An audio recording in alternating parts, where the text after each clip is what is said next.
ကောင်းပါလေ freestyle ကိုဘယ်လိုမျိုးလဲ yo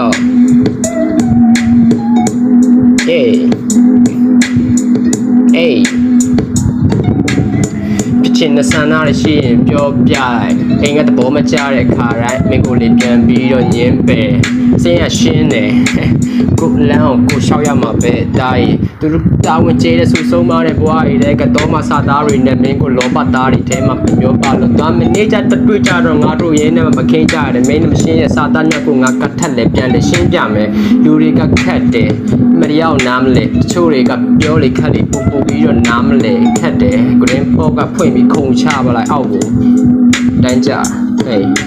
တန်းတော့ကြားရဲဆိုရင်မင်းတစ်လောက်ကိုတက်မပြောနဲ့ငါတည့်ရဲ့နောက်မနေတဲ့ဇီရိုလေးဝိုင်းနေတာပဲတဲ့အေး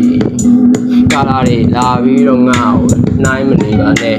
မင်းဘဝမှာမင်းဟာမင်းဖြစ်ချင်တဲ့ဆန္ဒတွေအားလုံးစာအုပ်ထဲမှာရေးချထားမင်းရဲ့တွေးသမျှအရာသားအားလုံးကတွေးသမျှစာသားတွေနဲ့ရာအားလုံးမင်းရဲ့ကြော်လွှားနေမယ်ရန်ကုန်မြို့နဲ့မြို့ပြရဲ့ထဲမှာပဲဆက်ဆက်ထိမခံတဲ့လူသားတွေရဲ့ဒီလိုအသွေးကြောတွေကိုဖောက်ထုတ်တဲ့စောက်မျိုးရုပ်တွေနဲ့မပတ်သက်ချင်လို့ငါကတယောက်တည်းပဲလောကကြီးနဲ့အဆက်အသွယ်ဖြစ်နေမလို့ပေါင်းမိကတက်တယ်နော်အဲ့ချက်တဲ့အရာတွေထုတ်ချလိုက်ပို့အိုက်တဲ့တွေရတီမှာပေါင်းမိပေါ်တူတူဝတ်ပတ်လိုက်အားလုံးက street light ဆိုပြီးကြည့်လိုက်တော့လေလီ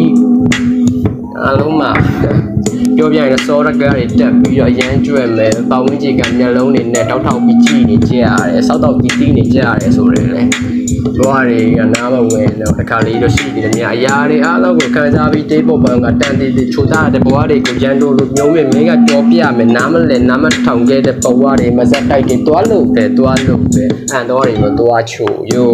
ကပ်ပါတယ်ငါရဲ့ဒီရက်တာထဲမှာ